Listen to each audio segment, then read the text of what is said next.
Kanso y'e Butalangu mu disitulikiti y'e Nakaseke etudde bukubirire okwogera ku nsonga eziruma ebitundu byabwe nga muno mwe basiimidde gavumenti olw'okubaweereza eddagala ly'obulwadde bwakalusa obwazinda ebisolo byabwe naddala ente gye buvuddeko. Olukiiko lukubiriziddwa sipiika Enoko Nnyongole, omumyuka we Joan Nakibinge nga lwetabiddwamu n'akulira emirimu ku disitulikiti RDC Juko Kasiita ne ssentebe wa LC Yokutano Ignatius Komu. Abakiise bategeeza nti mu kiseera kino abantu baabwe bafa obwavu ng'akasente balinga bakajja mu ekifiiriza eggombolola yaabwe omusolo.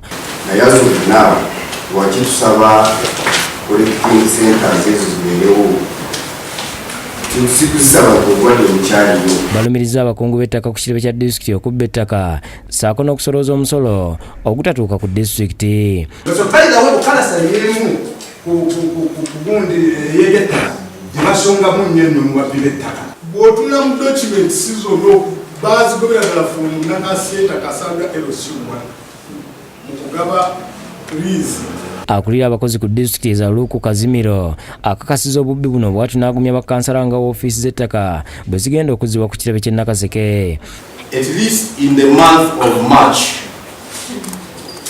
the report will be in place. Bavumiridde abazadde abazza ebyenjigiriza emabega nga bano beeyolekera mu kutwala abaana mu bibiina ebirala ate nga baba tebayise. Kubanga tugezezaako okufuna ku second grade okweyongerawo naye ba ungraded bamaliriza tebalina gye bazze. Ye RDC asabye abantu b'e Nakaseke bakomye okweyisa nga bamasiikini nga basabiriza. Tugamba tukuyaba kibi naye ani atuyamba. Roger Semuyaba yakusakidde Green ku lwa Bukedde TV1.